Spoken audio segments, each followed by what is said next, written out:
everyone, it's Mona here, Craft Clutch, and I haven't made a mold in a while, and I am going to create a mold for a wine coaster. This is what I have. I have a container, and this is a creme brulee bowl.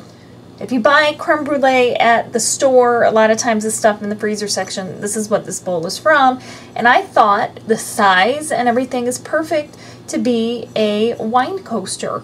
So I'm going to make a mold in hopes to make a wine coaster in the future. And I have some hot glue here. And I'm going to run a pretty good bead along the bottom.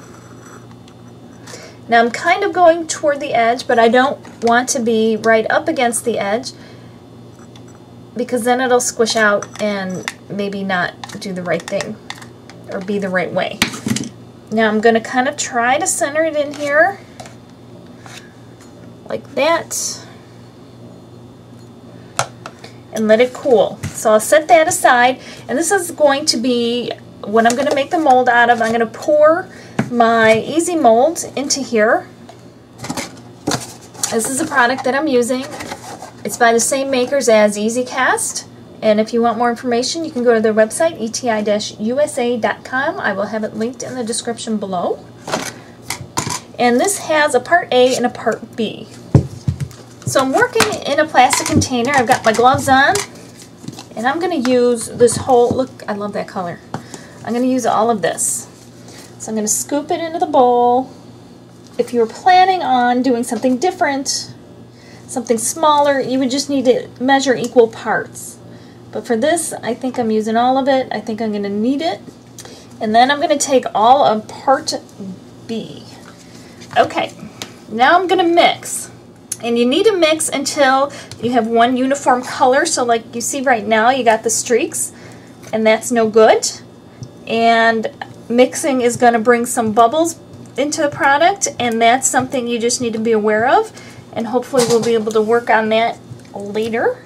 I have like the thinnest stir stick in the world. So this should create a nice silicone mold that we can use over and over again. I'm going to try to scrape the bottom of the bowl, make sure I get all of it mixed. Alright, I'm going to let this sit for just a minute because there's lots and lots of bubbles that I worked into here. One of the tips they had is to pour it a little bit higher up, like kind of on the side of the mold, so that the air, you know, it can push the air out. And most of the bubbles take care of themselves. I'm going to try to pour a very thin stream from higher up, and I'm doing it from the side, and I'm letting it kind of sink down in there. I'm going to slow it down a little bit. And the directions said if you do it that way, it helps push out the air bubbles. Alright, I don't have quite enough, but I'm pretty darn close. And I have a package here where I have some left. And it might be just enough to accomplish this.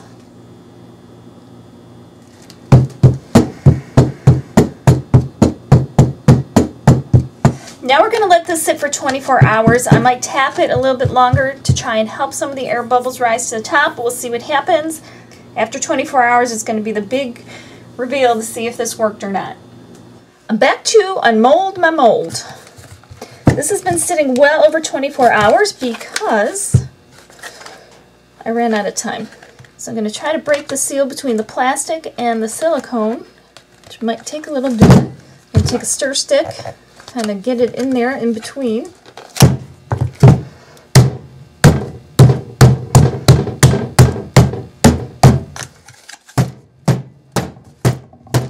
I'm going to stick it in the freezer and see if that helps break the seal here.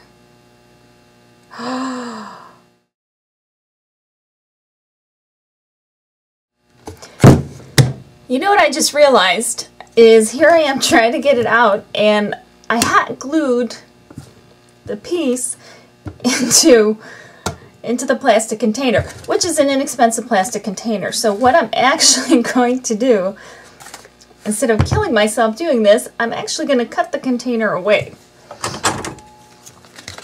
Alright, finally. Now what I'm going to do, well, let me trim this stuff first. This is just the really thin stuff. just getting it out of the way. Not going to have an effect on anything. I'm going to carefully peel this back. I just want to make sure I'm breaking the seal here everywhere before I go further, trying to get it out. Okay, it takes a little work to get it out, but whew, got it. And my mold, it looks like maybe I had a couple of, no, just the one minor bubble, 2 minor bubbles. And that could be imperfections on my thing here too. Overall, it looks pretty good. So pretty soon I'm going to plan on doing a wine coaster pour and see how it comes out. I am pretty excited about it. And we will definitely see you next time. Happy crafting, and thank you so much for watching.